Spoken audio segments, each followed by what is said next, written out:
Good evening, City Council. My name is Tim Beeman, Assistant Director of Public Works, here to discuss Agreement 326000054 with Badger Meters for the Beacon Software as a Service.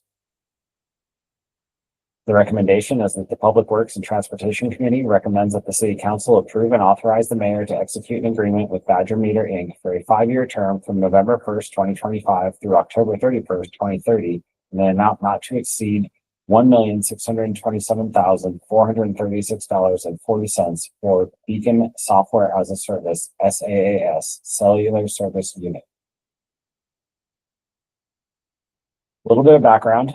The Advanced Meter Infrastructure Project commenced in 2021 and included a field survey of existing infrastructure, replacement of approximately 43,000 water meters, installation of a cellular read endpoint in the picture here that's shown on the right picture attached to the meter lid, and then cellular read service for 12 months following meter installation. We also included replacement of the meter box lids that allows for the connection of the endpoint. At the time of this presentation, the AMI project is substantially complete and in the project closeout phase. So just a little bit more on these is that cellular endpoint is what sends the monthly meter read.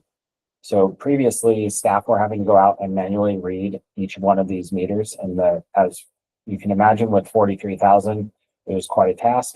The city did previously have a radio read antenna, but that system was failing, and that's what triggered the AMI project to begin with.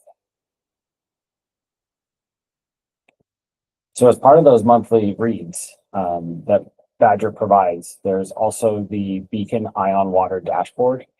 So this allows customers to log in, review their consumption, identify any high consumption times. It also can show you real-time usage, and it does provide leak protection or leak detection.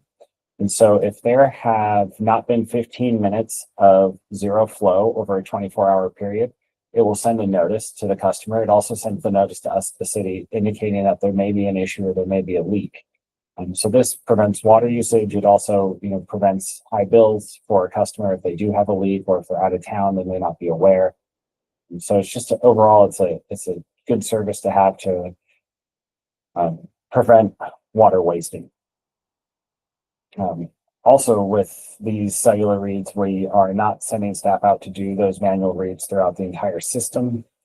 And this is just a technological advancement that we're taking advantage of, both on the meter read side and then on the software side, where the city does have access, and we use this information for our water loss audits and to make sure that the system's operating as it should. The financial impact for this, so this total cost is a subscription. It's a per meter read per month, and this is stretched out over the 5 years. The total cost for this agreement is not to exceed $1,627,436.40. The funding has been programmed into this fiscal year from the Water Operating Fund 601 and will be programmed into the remaining years during the annual budget process. This concludes the presentation.